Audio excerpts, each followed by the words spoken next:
Okay guys, I have a little bit of a different setup today. I'm hoping that it will make this easier for me. Today we're going to be making a color wheel, and so we're going to mix some paints to make the secondary colors. What you need is your protractor that's in your kit, you need a pencil, you need the little cups that I gave you, you need water, you need a paper towel or napkin to dry off your brush, or basically to wipe it out easier. And then you need your watercolor paints, your camel hair brush, and a ruler. If you would like, you could also use the straight edge of your protractor instead, which is what I have to do because I just don't have very much room under here. So the first thing we're going to do is we need to make this into 6 slices, because we're going to be doing the primary colors, which there's 3 of, and the secondary colors, which there are 3 of, so that equals 6. And we want to make this look nice. Yeah, we could just freehand it, but let's make it look nice and use some measurement tools. A lot of times people forget that in art, artists use measurement tools all the time to make their art look, professional and sleek a lot of times. So we're going to go ahead, and there's a dot in the center of your circle. This is the paper that you have your warm and cool apples on one side, and then you have your paint gradient on the other side, and in the middle there should be a circle. There's a dot right in the middle of the circle, which I put there, and you're going to use that dot to help you as a guide on this. So the first thing we're going to do is draw a horizontal line right through the middle of the circle. It's going to be pretty perpendicular to the edge of your paper. This will just give us like a nice, it'll just make it feel like there's an upside and a downside of the color wheel, so that's pretty cool. Then we have 360 degrees in a circle, right? So if we need 6 chunks and we divide that by 60, we need to put a mark every 60 degrees. So I put this over my little circle, and then I'm going to go ahead, and from here I would go all the way up to, to 60 degrees right here, and then draw a little mark and then connect those. And then right here I'm going to draw a mark and connect those. And then I'm going to pause this, and you guys can do this to the bottom as well. If you're really confused about how to do this, you can call me and I'll walk you through it. So if we were in art class together, what I would do for this exercise is only give you red, yellow, and blue paint so that you have to mix. Of course, you have all of the primary and secondary colors in here in your paint pots. We're not going to use the secondary colors. So yeah, there's orange on here. Yes, there's green and purple, but we're going to only use the red, the yellow, and the blue, and we're going to be mixing these together. So the first thing you can do is just get your brush wet, and because you're doing the primary colors and you basically have to have the primary colors of paint, you can just dip that right into your paint well and get your yellow paint. Now this one looks like it's got a little bit of green on the top of it to me, and so I'm going to play over here a little bit where I have all these mess, and this is like not a true bright yellow, so I'm not going to use it like that. I'm going to kind of clean off the top of this well. So let me go to another color just to show you what you're going to be doing. Sorry. Okay, so I use my rinsing, and I'm going to get some red. Okay, so let me get a little bit of paint here mixed into my red well. Remember, you can take these paint pots out if you're messy. I am not a messy person. I can paint a whole entire room without taping it and still not get paint anywhere. So I'm actually not like one of the worst at that. And what we're going to do is we're going to pick 3 of these to paint inside of. So I'm going to pick this one, and I'm just going to go ahead with my red, and I'm going to just paint the inside of this pie square. Now the red that's in here, it looks a little bit, it doesn't look like a true fire engine red. And that's okay, because the red that is the true red is actually kind of more of a magenta-y red. And so that's okay. So I'm just going to fill this whole pie piece in with red paint.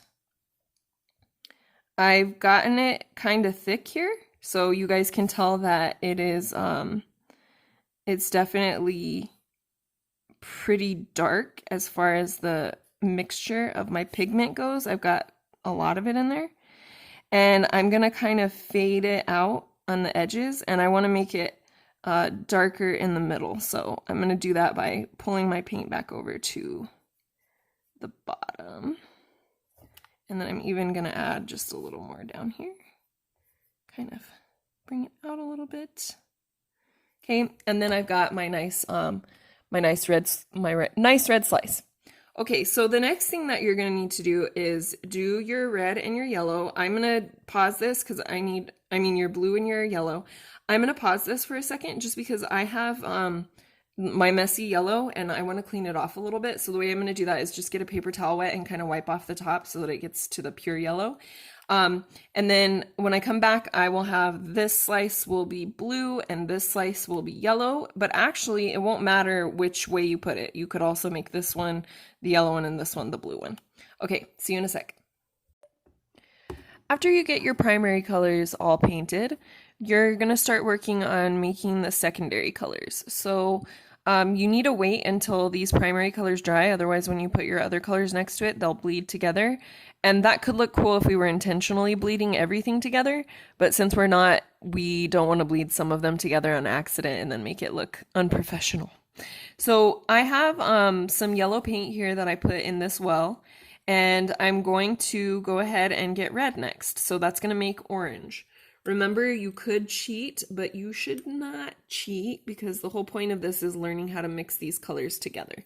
One thing I will say when you're mixing watercolor paints or any paints really, when you make the secondary colors, you're supposed to be able to put an equal amount. So like an equal amount of orange, an equal amount of red and an equal amount of yellow should make orange.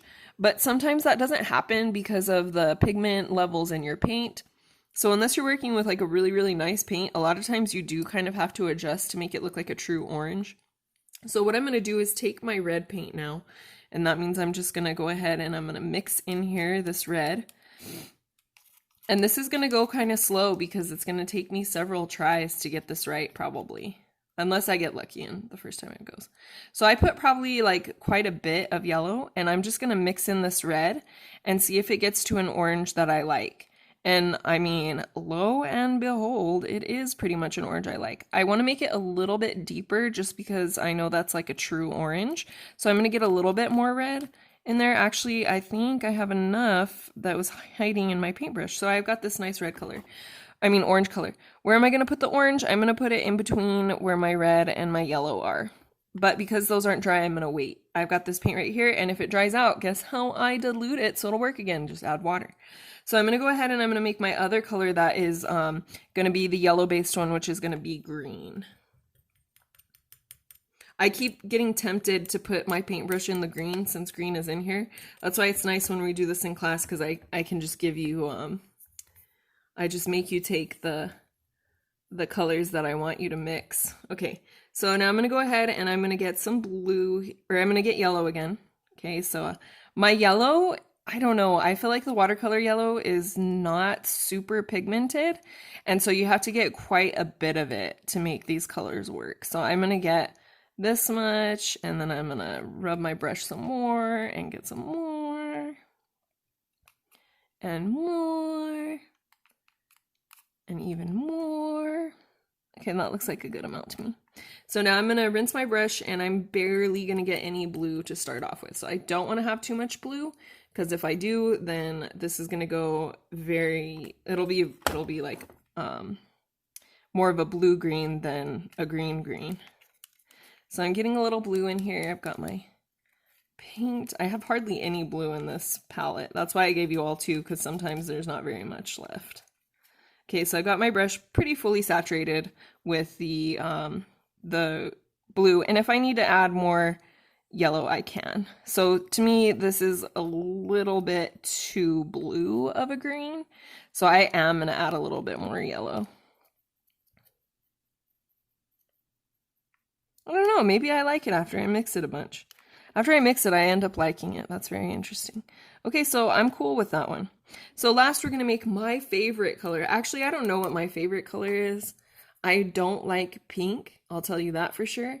And I don't like true reds, so basic reds. I like reds with stuff mixed into them, like a burgundy red, like a really rich red, but I don't like red just by itself. So I'm gonna go ahead and start with blue on this one since I already had my palette in there, or my brush in there. And I'm gonna get some blue. Purple, in my opinion, is the trickiest one to mix because you really can't get the wrong amount in there, like you make a weird color. So I need more blue. Okay, I'm gonna say, give me a little bit more water. Like a little bit more blue in my little palette here. Ooh, I'm especially liking this green as it dries. Okay. I thought I hated it at first, but you never know. Okay, and then I'm gonna go in for some red to get my purple. And I got my clear water that I'm adding. There's already quite a bit of red paint, like just sitting in here still, so I don't need to mess with it too much. And I'm just gonna get my brush full and then I'm gonna start mixing. And right now it doesn't look purple, it looks ugly. Well, actually I like this color of purple. I would wear it to like a, I don't know, I would wear a shirt this color or a dress this color, but I don't want it on my color wheel. That's what I'm trying to say. So I'm gonna go ahead and I'm gonna add a little bit more, I think blue actually. Looks like the red is more pigmented than the blue in this palette.